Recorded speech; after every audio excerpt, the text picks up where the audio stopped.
Approchez, approchez.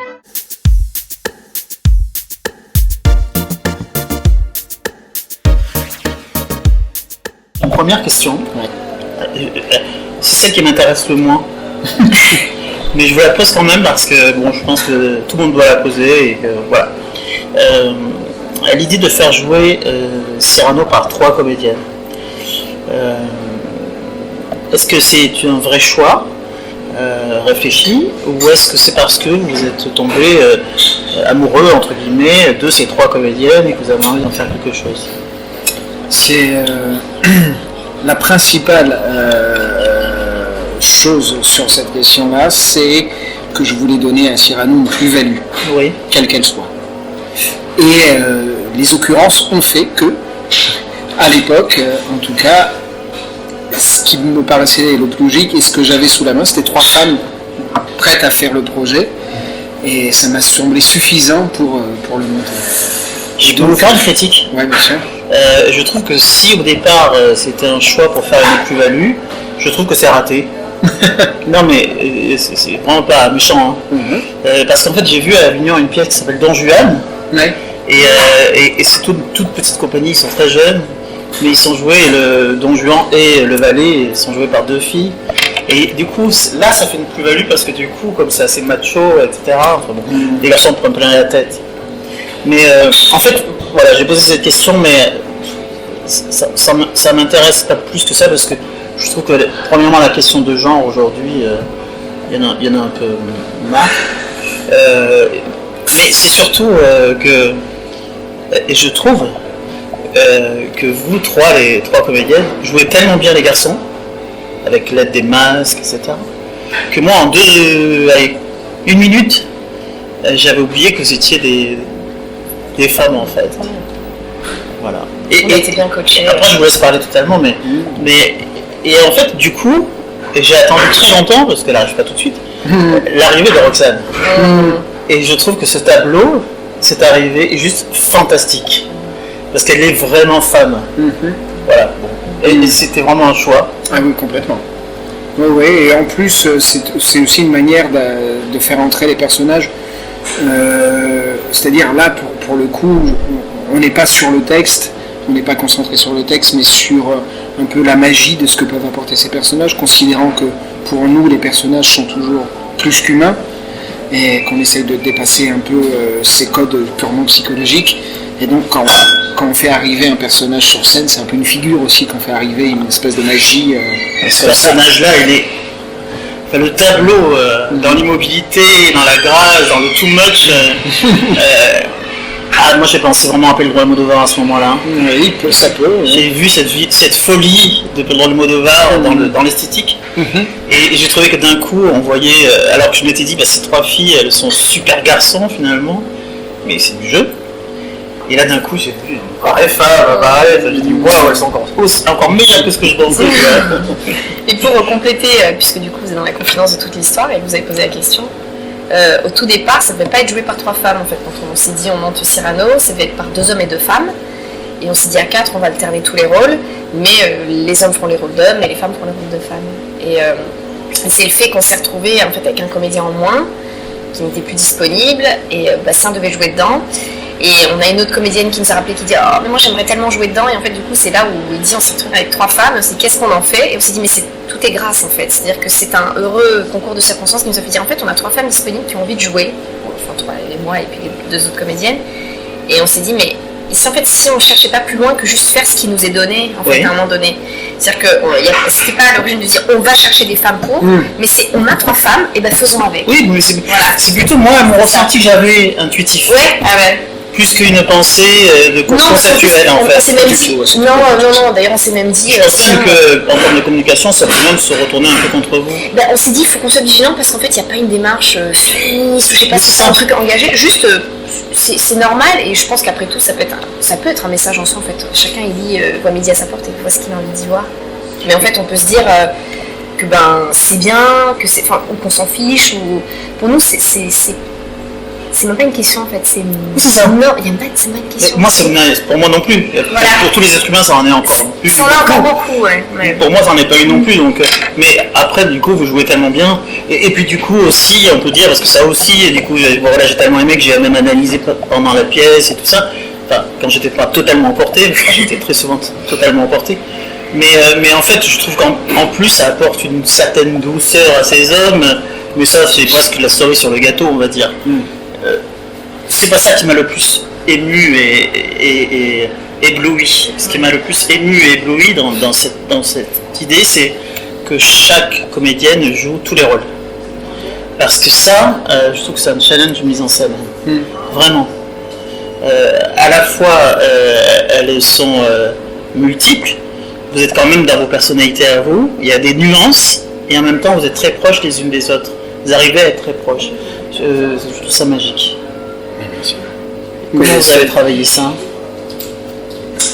L'idée, c'est quand même... Parce que c'est brillant, quand même. L'idée... Non, mais c'est vrai. L'idée dans le spectacle, c'est quand même que ça forme une unité du début à la fin. Donc l'unité, elle se travaille avec les matières en présence, là, en l'occurrence les 3 filles, qui sont...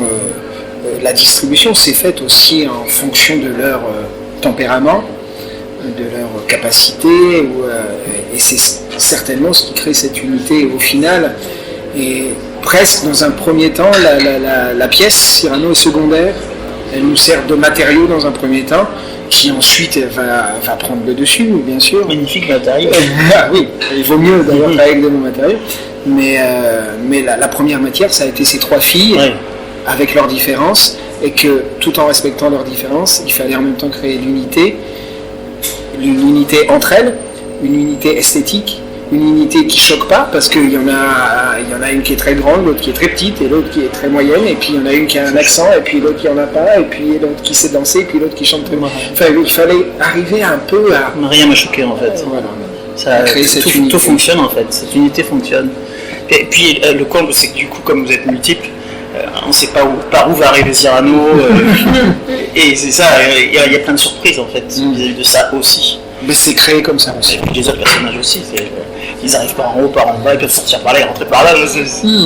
C'est fabuleux, ça donne un rythme fou. Mais oui, c'est-à-dire moi je construis un spectacle comme si moi-même j'allais être spectateur. Et moi au théâtre, j'ai besoin d'être comme un enfant, qu'on me surprenne, que je sois... que je m'attende pas à ce que je vais voir, que ce soit un peu surprenant. C'est pour ça que j'aime aussi construire les scènes, qu'à chaque scène ce soit différent de celle qu'on vient de vivre. C'est extrêmement réussi. Non mais c'est vrai, j'ai un coup de foudre total pour votre spectacle. Alors j'ai une question très conne, j'assume. Donc vous êtes arrivé sur la table et puis vous avez dit bon voilà, alors je vais remettre un peu de trucs asiatiques, un petit peu de trucs machin, un petit peu, et puis vous avez mis dans un sac, et vous avez remué le tout. Oui c'est ça. Non pas du tout. Ouais, mais je le savais. C'était pour vous énerver.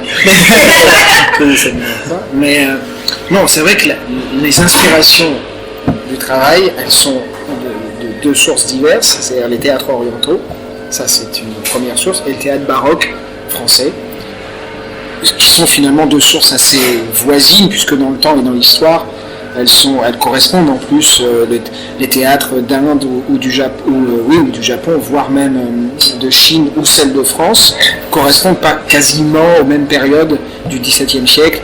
Après, bon, c'est plus compliqué. Donc, les codes sont à peu près les mêmes, et c'est ce qui crée aussi des espèces d'unité dans le geste, dans la voix, dans l'esthétique. Donc on n'a pas tout mis dans un sac, on verra bien ce qui est sorti, parce qu'on est quand même maintenu par ces codes-là qui assurent finalement, encore une fois l'unité esthétique et de codes de jeu aussi qui permettent, je pense, au public de ne pas se perdre dans ces allers-retours de personnages, de femmes, elles sont 3 pour 30 personnages. Ça permet aussi d'être un fil rouge esthétique. C'est important la forme. Sincèrement, la bagarre, je venais de voir un autre sur un autre juste avant le vôtre. Et sincèrement, la bagarre à l'hôtel de Bourgogne est peut-être la plus belle bagarre que j'ai vue dans un Cyrano. Et l'idée de remplacer les épées par déjà je sais plus comment on appelle ça, un bâton de théâtre. Oh, c'est un brigadier. C'est un brigadier, voilà, c'est ça. Et puis du tai chi, ou je sais pas trop quoi. Ça, J'ai trouvé ça splendide parce que ça apportait une poésie et il y avait plus la... Ouais, et ça apportait justement de la poésie à ce personnage poétique.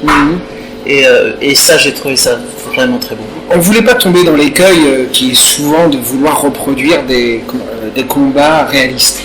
En entendant les épées qui claquent ou mais c'est tout à fait nouveau du coup en se bousculant. C'est tout à fait nouveau peut-être pour nous, mais en même temps, cette scène, elle est quasiment directement dans l'inspiration venue de l'opéra de Pékin, où il y a tous leurs combats sont purement chorégraphiques, jamais ils ne se touchent, jamais, et en même temps, on a l'impression d'un combat, on peut...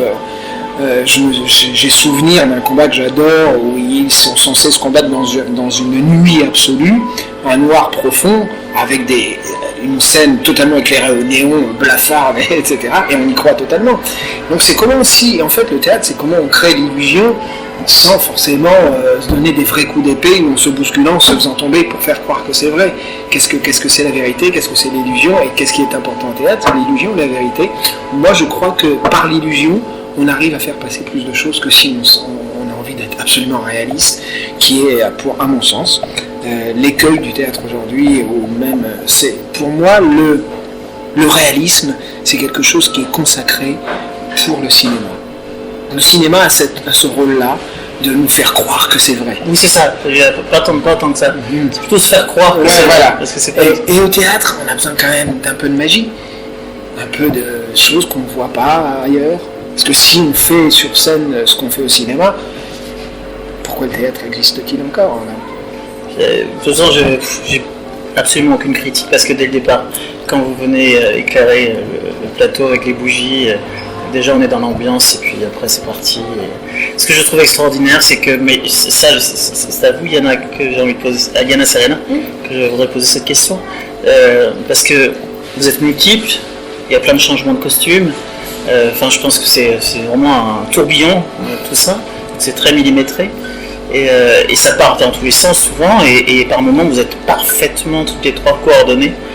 Quand vous dites une phrase ensemble.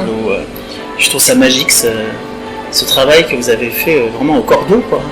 Ça, c'est une des forces aussi du théâtre de Bastien, c'est il néglige vraiment aucun détail et tout est dans la précision. On dit toujours le diable est dans le détail et en même temps, je pense que c'est ce qui fait la différence. On peut avoir une forme qui est jolie et ça va être le petit plus, l'espèce de petite cerise qui fait que quand tout est nickel aligné. Et en fait, ce qui fait que nous, quand on a travaillé au début, ça a été beaucoup de concentration pour être carré en fait. Donc on a d'abord travaillé une forme et une fois que cette forme était acquise, parce que maintenant en fait on peut le dire, elle est dans le corps et ça y est, maintenant on l'a quoi. Maintenant on la maîtrise, et maintenant qu'on la maîtrise, maintenant on peut jongler avec, et on peut s'amuser, et là, dans cet espace-là, dans ce cadre, on prend des libertés, on interprète, on peut réinventer, etc.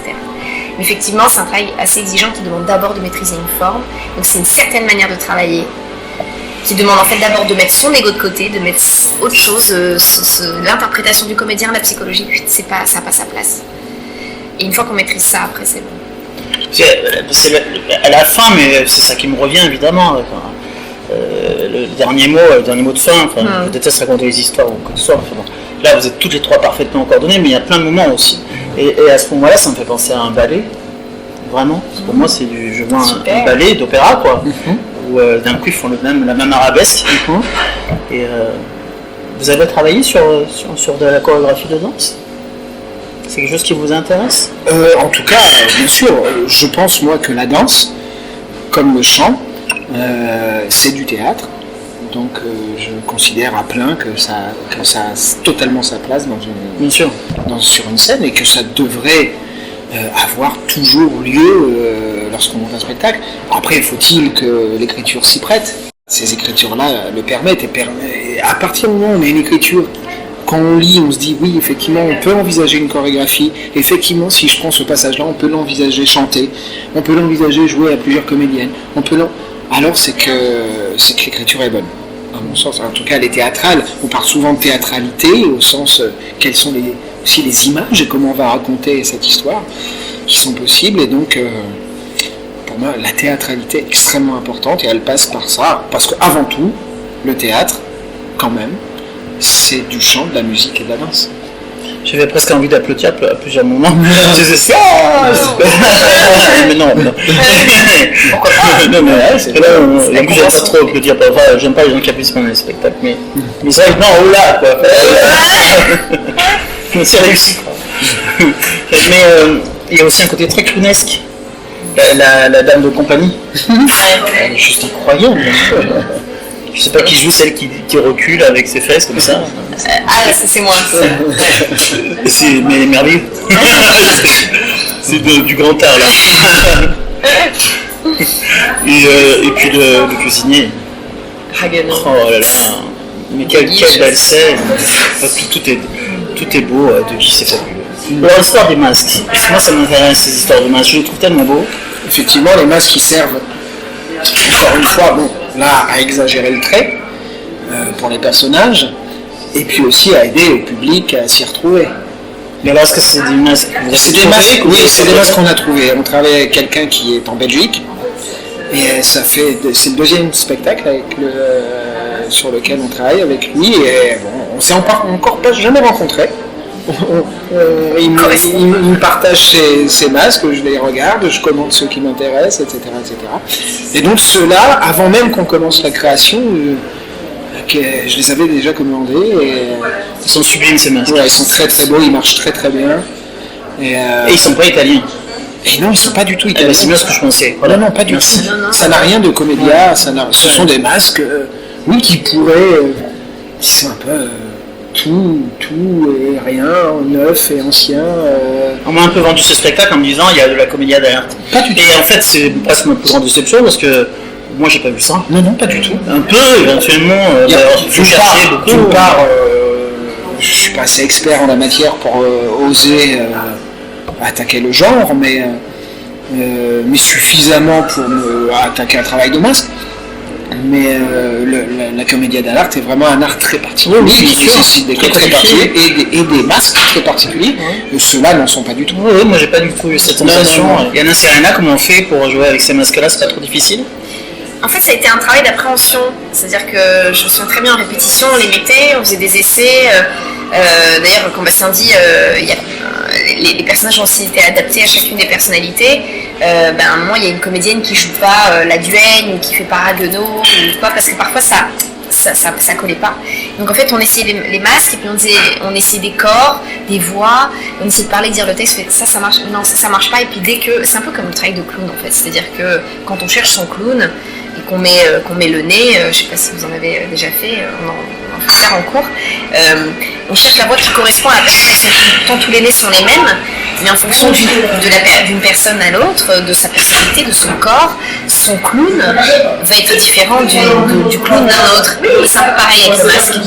Je trouve ça tellement magique ces masques et la façon dont vous les portez parce que par moment on voit plus le masque du tout. On voit le personnage comme ça. Pour Raguenaud, il y a plein de moments où d'un coup je ne voyais plus du tout le masque. Je voyais vraiment le personnage. Tellement c'est comme si c'était vraiment c'est Fantomas quoi. Non mais c'est vrai, vous l'avez adopté. C'est vrai que ça y est que maintenant nous aussi on se sent hyper à l'aise maintenant quand on bouge avec. C'est un truc avant c'était attends il est pas bien placé, il y a toujours un temps d'adaptation et ça y est maintenant. Mais c'est vrai que c'est aussi un gros travail technique. Parce qu'il faut surarticuler, il faut penser à être très très audible, ce qui n'était pas le cas dans les premiers temps, parce que effectivement c'est techniquement par rapport au théâtre qu'on fait d'habitude, ça demande de muscler tout ça très très fortement. Vous avez une diction parfaite toutes les trois. Il nous a il a été bien derrière nous pour nous rappeler de bien articuler. Et encore plus quand il y a des alexandrins. Il faut respecter ça parce que c'est écrit comme ça. Bah oui, c'est beau comme ça aussi. Ouais. Et puis même il nous a beaucoup formé, Bastien, comme en plus il est spécialiste du théâtre baroque, à la signification, s'écrit d'une certaine façon, parfois si les virgules sont à tel endroit, elles créent par exemple un effet haletant qu'on n'a pas besoin de surjouer parce qu'en fait il est juste écrit. Si on respecte la ponctuation telle qu'elle est, l'intention va en ressortir d'autant plus et ce qu'on va écrire au son sera magnifié. Si le mot, à la fin du vers il y a tel mot et au début du vers il y en a un autre, c'est pas pour rien, parfois c'est qui.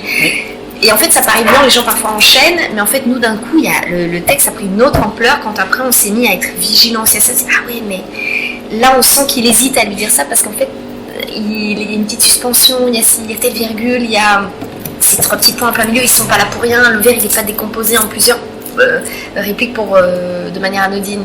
Donc en fait, c'est là qu'on se dit, waouh, il a bien bossé. J'ai envie de vous parler de l'adaptation également. Parce que vous avez fait des choix dans l'adaptation qui sont magiques.